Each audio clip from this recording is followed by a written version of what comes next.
এবং পীর খান জানি সাহেব এখানে যে দিঘি খনন করেছেন, রাস্তা নির্মাণ করেছেন, মসজিদ নির্মাণ করেছেন, 360টি মসজিদ আছে, 360টি দিঘি খনন করেছেন, প্রায় সব বিলুপ্তের পথে। আমাদের পূর্বপুরুষ এই 600 বছর ধরে খান জাহান আলী মাজার এবং 60 গম্বুজ মসজিদ দিগবাহ করছে। 50 দশকের পূর্বে 60 গম্বুজ মসজিদ আমাদের থেকে চলে যায়। তারপরের থেকে মোতালি সিস্টেম আসে এবং এখন সরকার সেখানে টেক আপ করেছে। সরকার সেখানে এখন চাঁদা নিচ্ছে, সেখানে ঢুকতে গেলে টাকা লাগে, তাহলে ওটাই কোনো দোষ হচ্ছে না। 60 গম্বুজ মসজিদে আমি ঢোকেন তো টাকা দিয়ে ঢুকতে হচ্ছে। এখানে আমরা ব্যবস্থাপনা আমরা আছি।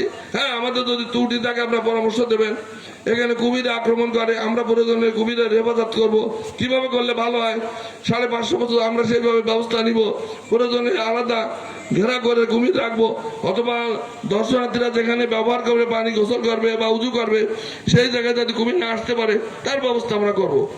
কিন্তু সুন্দরবনে তো আপনি জানেন রয়্যাল বেঙ্গল টাইগার আছে। সুন্দরবনে সরকার সেখানে অনুমতি দিচ্ছে মাছ ধরার, সরকার যেখানে অনুমতি দিচ্ছে গোল বা কাটার, সরকার অনুমতি দিচ্ছে সেখানে বড় মাছদের প্রতি বছর প্রতি মাসে সেখানে দুর্ঘটনা ঘটতেছে।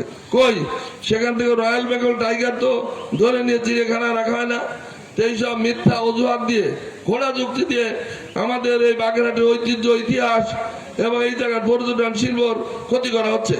তা আমি মনে করি এলাকাবাসী আমরা যারা আছি, এটা শুধু বাগেরহাটের খান জাহানের মাজারের খাদেম বা বাগেরহাটের না, আমাদের এই দক্ষিণাঞ্চলের একটা ঐতিহ্যের অংশ। এই ঐতিহ্যের অংশকে আমাদের টিকিয়ে রাখতে হলে আমাদের কুমিরকে ফিরে দিতে হবে এবং এই জায়গার সৌন্দর্য বৃদ্ধি করতে হবে, এই জায়গায় নিয়ম শৃঙ্খলা ভালো করতে হবে, রাস্তাঘাটের উন্নয়ন করতে হবে। এই জন্য আমরা জাকির ভাইকে এখানে আনছি, আপনারা পরামর্শ দিবেন। এবং আমাদের এই কুমির এটা কোনো সেরেক বেদাতের অংশ হিসেবে না, এটা একটা কুমির।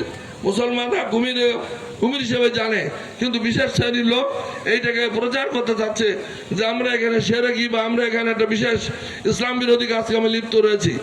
এই যে অহেতুক তারা দুর্নাম চাচ্ছে, এর থেকে আমাদের ফিরে আসতে হবে, জনগণকে বোঝাতে হবে এটা মিথ্যা ভণ্ডামি, এবং তারা যে ভণ্ডামি করে সেই ভণ্ডামি শুরু করেছে।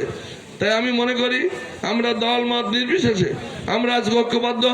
আমরা আমাদের এলাকায় বিশ্ব ঐতিহ্যের অংশ খান জাহান আলী দরগার কুমিরকে আমরা ফেরত চাই।